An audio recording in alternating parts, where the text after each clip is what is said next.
नमस्ते। आज हम एक बहुत ही दिलचस्प सफर पर निकलने वाले हैं। एक ऐसा सफर जो हमें राजमहलों की चकाचौंध से निकालकर ज्ञान के गहरे सन्नाटे तक ले जाएगा। हम बात कर रहे हैं सिद्धार्थ गौतम की, एक राजकुमार जो आगे चलकर एक महान जागृत शिक्षक बने। इनकी कहानी ने सदियों से करोड़ों लोगों को प्रेरित किया है, लेकिन सच्चाई अक्सर पुरानी कहानियों और मिथकों की धुंध में कहीं खो जाती है।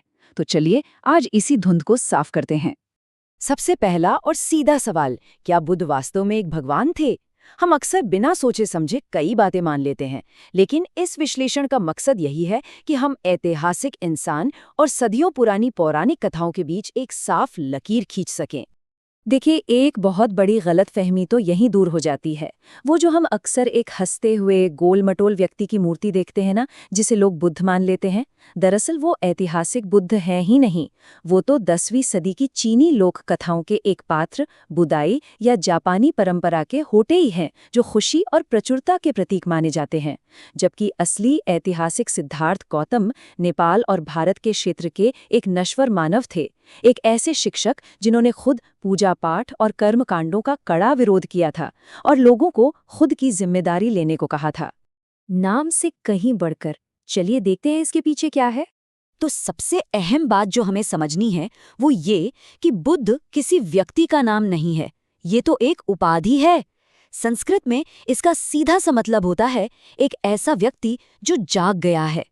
पर किससे जाग गया है? सच्चाई से, वास्तविकता से। हम सभी नफरत, लालच और अज्ञानता से बने एक भ्रम के कोहरे में जीते हैं। बुद्ध वो है जिसने इस कोहरे को चीरकर दुनिया को बिल्कुल वैसा देख लिया है जैसी वो सच में है। राजकुमार से ज्ञान प्राप्ति तक का सफर, आइए इस सफर को करीब से देखते हैं। अगर हम पारंपरिक कहानियों की माने तो उनका जन्म 567 ईसा पूर्व के आसपास एक राजा के यहाँ हुआ था। उन्हें बाहरी दुनिया के दुख दर्द से बिल्कुल दूर, हर सुख सुविधा के बीच रखा गया था। लेकिन 29 साल की उम्र में कुछ ऐसा हुआ जिसने सब बदल दिया। उन्होंने पहली बार एक बीमार आदमी, फिर एक बूढ़ा इंसान और आखिर में एक मृत शरीर को देखा। सोचिए, उस इंसान पर क्या गुजरी होगी जिसने कभी दुख देखा ही ना हो। इस भयानक झटके ने उन्हें ये समझा दिया कि कोई भी राजसी ठाट-बाट उन्हें बीमारी, बुढ़ापे और मौत से नहीं बचा सकता। और यहीं से उनकी उस कठिन आध्यात्मिक खोज की शुरुआत हुई। उस दौर में ये माना जाता था कि शरीर को जितना कष्ट दोगे, मन उतना ही ऊंचाइयों को छुएगा। तो उन्होंने भी यही किया। 6 साल तक घोर तपस्या की, भूखे रहे, शरीर को लगभग मौत के कगार पर ले आए। लेकिन इससे हासिल क्या हुआ? सिर्फ निराशा। उन्हें समझ आ गया कि शरीर को सजा देने से शांति नहीं मिलती। असली रास्ता तो मानसिक अनुशासन का है, और इसी मानसिक अनुशासन के दम पर उन्होंने बोधि वृक्ष के नीचे वो अंतिम जागृत अवस्था प्राप्त की। इतिहास बनाम पारंपरिक कथाएं। अब जरा इन दोनों के बीच का फर्क समझते हैं। ये देखना बहुत दिलचस्प है कि जो कहानियां हम सुनते आए हैं और जो आधुनिक इतिहासकार साबित कर सकते हैं, उनमें काफी अंतर है। कहानियां कहती हैं कि जन्म 567 ईसा पूर्व हुआ, पर इतिहासकार मानते हैं कि वे 4वीं से 6वीं शताब्दी ईसा पूर्व के बीच किसी समय रहे होंगे। हाँ, इतिहासकार इस बात पर पूरी तरह सहमत हैं कि वो एक असली इंसान थे और उन्होंने शिक्षाएं दी थीं, लेकिन उनके राजघराने में पैदा होने और महल में पलने बढ़ने की बातों को अक्सर किंवदंती या मिथक माना जाता है। और तो और, प्राचीन ग्रंथों में उनके इतने सारे संवाद दर्ज हैं, लेकिन ऐतिहासिक तौर पर बस इतना पुख्ता माना जाता है कि शायद उन्होंने सबसे पुराने बौद्ध मठ के नियम लिखे थे। मूल शिक्षाओं की खोज जागने के बाद उन्होंने आखिर क्या सिखाया? उन्होंने जो सिखाया उसे 4 आर्य सत्य कहते हैं। चलिए इसे आसान भाषा में समझते हैं। पहला कदम ये मानना है कि जीवन में दुख है, यानी तनाव और असंतोष है। दूसरा, इस दुख की जड़ हमारी लालसा या इच्छाएं हैं।